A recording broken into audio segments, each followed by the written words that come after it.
I have removed every single Pokemon from the wild and will attempt to beat Pokemon Platinum without ever catching, battling, or even encountering a single wild Pokemon. So let's shrink down and head into a Pokemon game unlike any other. The game starts like it always does. We go downstairs and talk to our mum, who doesn't quite grasp the concept of what we're doing here. Now at this point in most Pokemon games, including Diamond and Pearl, you usually get forced into wild encounters, but in Platinum that whole section is skipped and instead we are faced with our first big decision, choosing our starter. And there's a bit more to think about here than you may think. Chimchar is a speedrunner's favourite and is the strongest of the three of them. Turtwig is my favourite, so it's hard to say no to him, but the starter we need is Piplup for one very important reason. We are obviously extremely limited in terms of Pokemon available to us. To make sure we don't get softlocked at any point, we need to find Pokemon that are capable of learning the 6 necessary HMs you need to progress the game, and Empoleon alone covers all 6 of these. So we grab our Piplup and begin our Pokemon adventure, defeating our rival and heading to Professor's lab. But what happens if we walk in the tall grass? There's nothing there. And if we try to use a move, there's no target. But somehow Dawn still manages to find a wild Bidoof. I wasn't clever enough to remove this scene from the game, but we aren't actually the ones encountering it, so the challenge stays true. We carry on walking up Route 202, where we are greeted with our first few trainer battles. Obviously, with no wild Pokemon, we have no way of leveling up, so in order to get the maximum XP available to us, we will have to fight every single trainer we come across. And we just barely survived. Oh my gosh. We made it to Jubilife and met back up with Dawn, who makes fun of us for only having one Pokemon. I'm trying my best. Not much else happens here, but there are a couple of kids we can battle in the school, so we take them down and make our way to Allberg City. But first, a rival battle, which we would have lost if it weren't for Starly and Turtwig barely using any attacking moves, which meant I was able to just chip away slowly at their health and move on. Oh, we got a crit. Let's go. We took out all the trainers on the way, and the workers in the mines, and with that, we were ready for our first gym challenge. We managed to evolve Piplup just before reaching the gym leader, and we bubbled our way through all of his Pokemon to take our first gym badge. We crit him. Let's go. After that, we ran back to Jubilife, where me and Dawn take down 2 Galactic Grunts, and then make our way up to Floroma Town. We beat up some more Grunts, took their key, and burst into Valley Windworks. Shunk. We have our first Team Galactic boss battle, Commander Mars, but we quite easily put a stop to her. With that behind us, me and Piplup continued onwards on our own up to Eterna Forest, where we meet Cheryl, who is scared to go through the forest alone, so teams up with me, who forces her to battle with every single person we see. We both made it through and arrived at Eterna City, where I headed straight towards the gym. The grass gym. It quickly became clear that I was in no state to take her on. I tried to see if I could go on ahead and train up a little more, but both ways out of the city were blocked, so I was stuck the level I was. But that's when I remembered about the old man next door to the Pokemon Center. He gives us a very important item, the Explorer's Kit, which we can use to go underground and dig for treasure. Treasures such as shards and gems, or fossils. So I ran around the mines until eventually I found one. Oh, we got one. In Diamond and Pearl, you can either get Cranidos or Shieldon depending on which game you've got. But in Platinum, it comes down to whether or not the last digit of your trainer ID is even or odd. And I really wanted Cranidos, but as luck would have it, we found the armor fossil. I took it all the way back to Allberg Museum where they resurrected our second Pokemon, Shieldon. Now, at this point, if we wanted to, we could farm for as many fossils as we wanted and raise an army of Bastiodon. But for the sake of this challenge, I'm only going to allow myself the one. We named him Hero because I really needed him to be one, and that's exactly what he was. Piplup managed to take down the first 2 Pokemon on his own, but her Roserade would not go down so easily. He wasn't quite strong enough to take her out in one hit and wouldn't be able to survive for 2 turns. So it was up to Hero, who managed to survive a hit and take the Roserade down, giving us our second badge. But just up the road, Team Galactic were plotting once more, right behind these tiny trees. Shieldon can't learn Cut, so once again Piplup has to learn another HM, taking up 2 of his move slots. We still managed to sweep through every grunt in the building until we were face to face with Commander Jupiter. Hero took out the Zubat, leaving Piplup to deal with the Skuntank. Just as we're about to leave, we get stopped by Cynthia herself, who gives us a Pokémon egg, where I got to re-experience my favourite soundtrack from the game, the Cycling theme.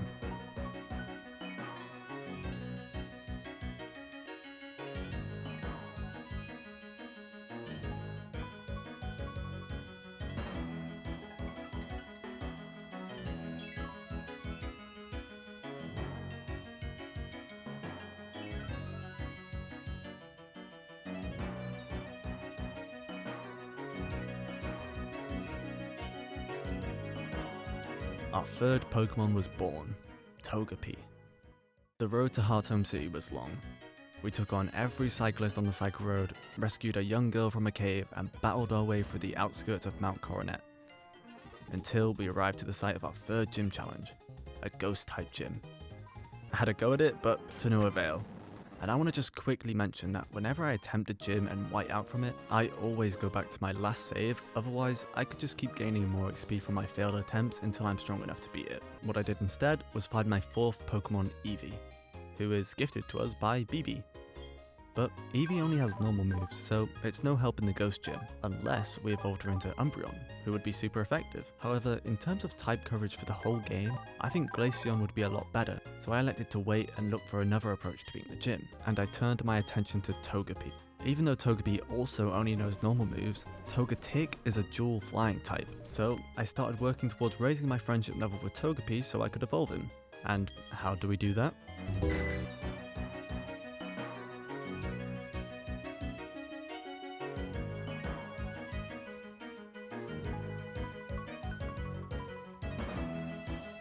But just as I checked to see if our friendship was high enough, I remembered I had no way of leveling up to trigger the evolution. So I was right back where I started. In the end, I gave up and went back to the gym with the Pokemon I had, and to my surprise, with the help of my Eevee's sand attack, Haunter missed and missed over and over again. We managed to beat her and claim our third badge. We started to make our way out, but once again, another rival battle, which Prinplup was able to sweep on his own, and we carried on. Between here and Veilstone City, there are a lot of trainers for us to battle. We took on every single one of them, causing Togepi and Prinplup to evolve in the process. We also arrive at the daycare, where you might think I could breed my Eevee multiple times and get all of the evolutions. And you'd be right, I could do that. Empoleon and Eevee are in the same egg group, but I don't want to. It's perfectly within the rules to do so, but I think it would make it a bit too easy. We carried on our way and arrived at Veilstone City, where in this small house we get gifted our fifth Pokemon, Porygon. The next stop was the gym, but before we do that, unlike the other cities in the game, there is nothing blocking you from progressing further ahead all the way to Pistoria City. So not only did we battle all the trainers on Route 209 and 215, but we also wiped out Route 214 and 213 as well, and my team were looking stronger than ever. I headed straight back to the fourth gym, obliterated Maylene's Pokemon, and ran down to Pistoria City and took down Wake as well, claiming our fourth and fifth badge. And then out of nowhere, the marsh went boom, we chased the grunt, Cynthia gave us a magic potion, we gave it to Psyduck, the Psyduck moved, we beat the trainers and arrive at Celestic Town, where we have our first battle with Team Galactic's leader, Cyrus. But he's not much of a threat at this point. And Cynthia's granny gives us the HM Surf, which once again has to go to Empoleon, but it's a really strong move, so there's no reason to complain. And with Surf unlocked, we can finally head to Canalave City, which is probably the most important city in the whole run. First, we have the Move Deleter, who can relieve Empoleon of at least one of his duties and pass it on to our newly evolved Bastiodon. And then after that, we can head to the Iron Island, where we meet Riley, who helps us take on all the trainers there and at the end, gives us a Pokemon egg. And I'm pretty sure all Pokemon fans know who's inside. So without further ado,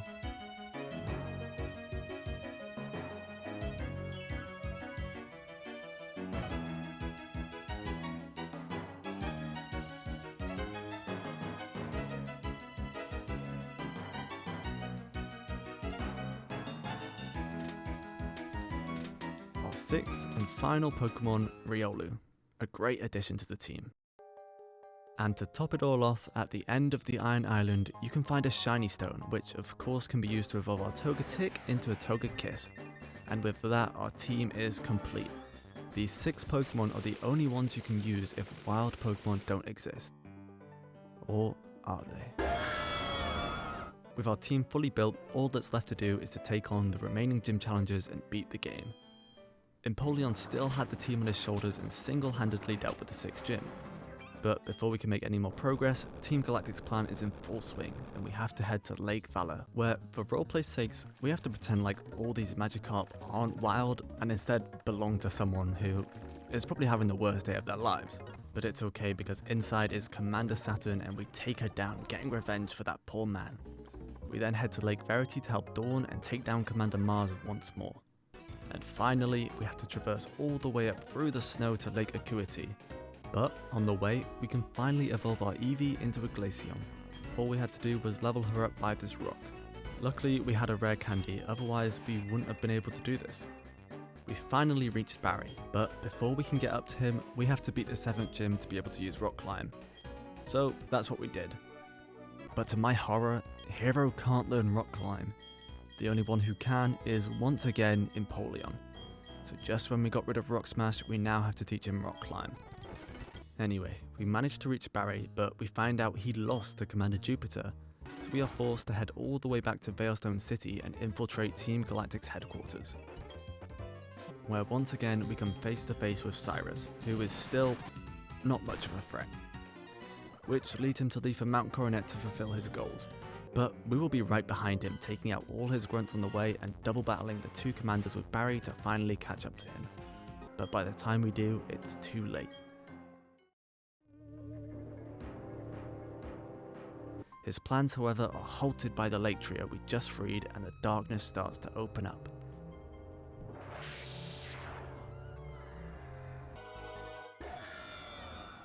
It's time to head to the Distortion World.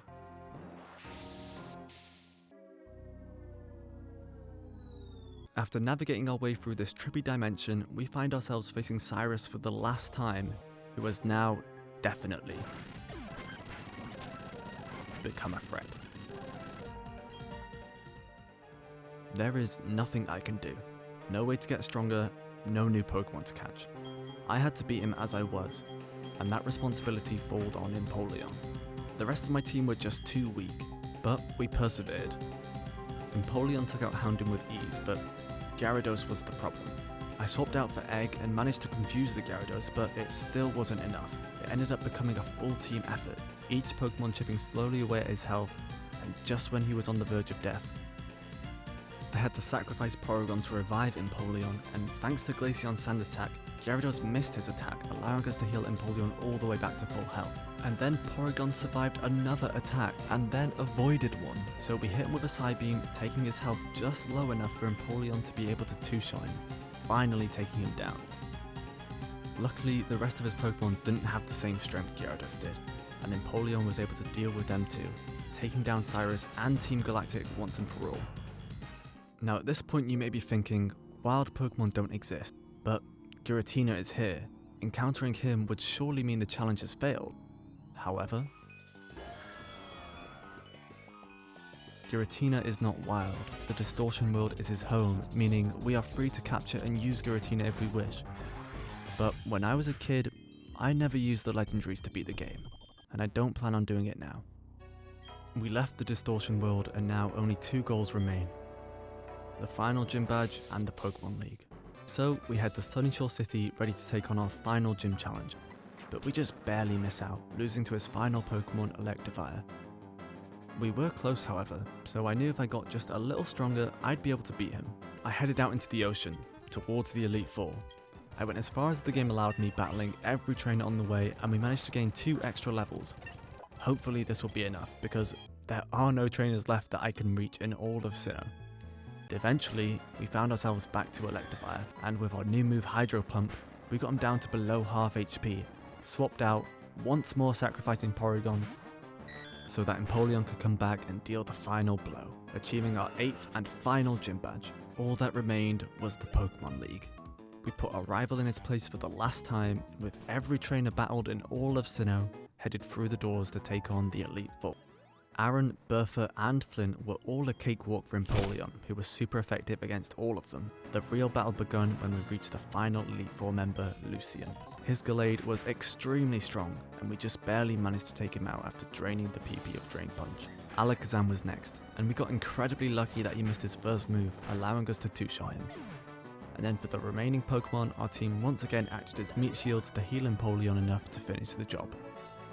We just barely got past him, and we were not prepared for what was waiting for us in the other room. Everyone knows Cynthia. They know how strong she is and how strong her Garchomp is, and today was no exception. Her Garchomp wiped out my entire team with one-hit KOs. What can I do about that? I kept trying, but I failed over and over again. My team just couldn't beat her in the condition they were in. But I had one more trick up my sleeve. A secret weapon that I've kept hidden in my bag all the way back since our second gym badge. I wanted to be able to beat the game without it, but it seems I'm left with no choice. I reached into my bag and pulled out the one item that makes this challenge a sure victory. The VS Seeker.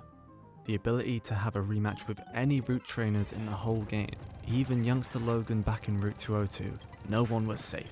So in a last-ditch effort to ensure my victory, I ran around the entire Sinnoh region rematching every trainer I could. If I wanted to, I could do this as much times as I needed until all my Pokemon were level 100. But for now, I limited myself to only one rematch per trainer and hoped this would be enough. It was time to head back into the Dragon's Lair. Once again, the first three go down without a fight, and it was time to face Lucian again.